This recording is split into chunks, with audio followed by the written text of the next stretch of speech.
Everyone right now is watching the Strait of Hormuz, oil tankers, warships, missiles, a narrow waterway in the Middle East that carries nearly a fifth of the world's oil. But thousands of kilometers away, another alarm bell just rang. In South Korea. And it may be warning us about something much bigger than oil. It may be warning us about the real vulnerability of the AI revolution. Because in just 48 hours, South Korea's main stock index, the KOSPI, crashed nearly 15%. Almost $270 billion in market value vanished. Trading was halted by circuit breakers for the first time in 576 days.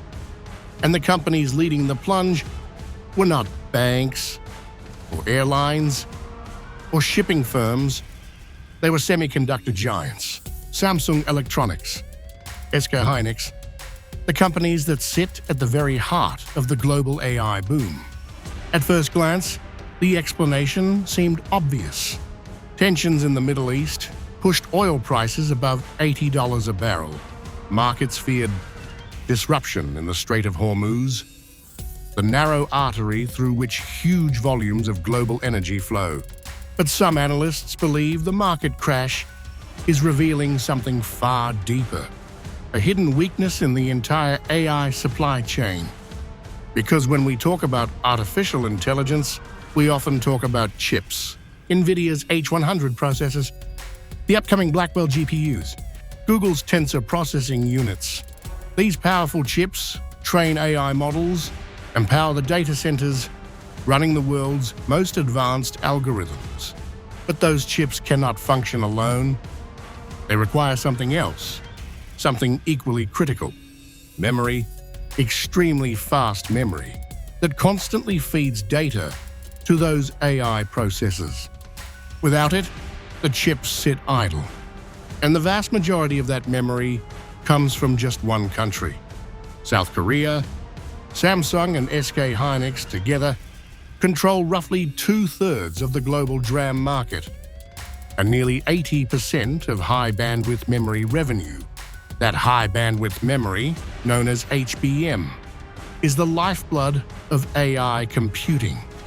One analyst described it bluntly: HBM is the oxygen of every AI data center being built on Earth right now.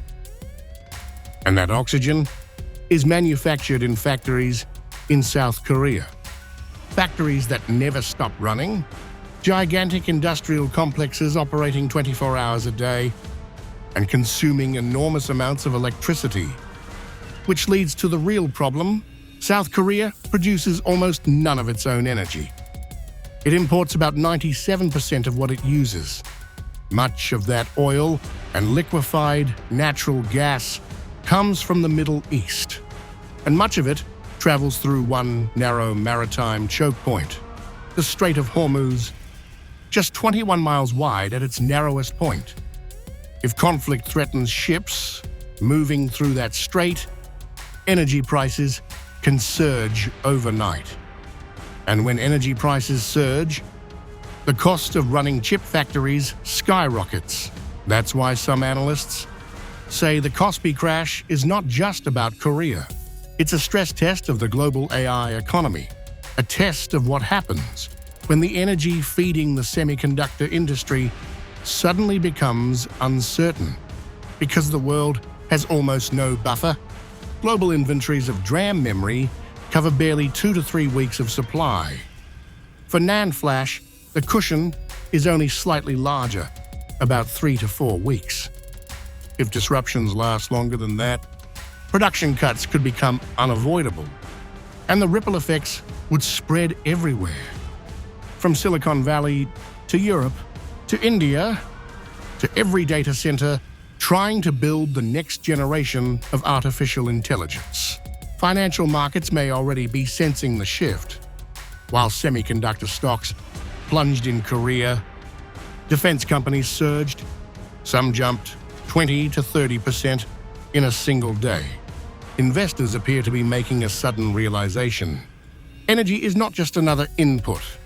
It may be the single constraint that determines how fast the AI revolution can actually grow. For years, the conversation around AI focused on chips, talent, and capital. But the Korean crash suggests there may be another bottleneck, a much more physical one: the electricity powering the factories, the fuel powering the grids, the energy powering the fabs that produce the memory chips that power AI itself. And much of that energy still flows through one narrow strait in the Middle East, which means the future of artificial intelligence may depend on a shipping lane only 21 miles wide.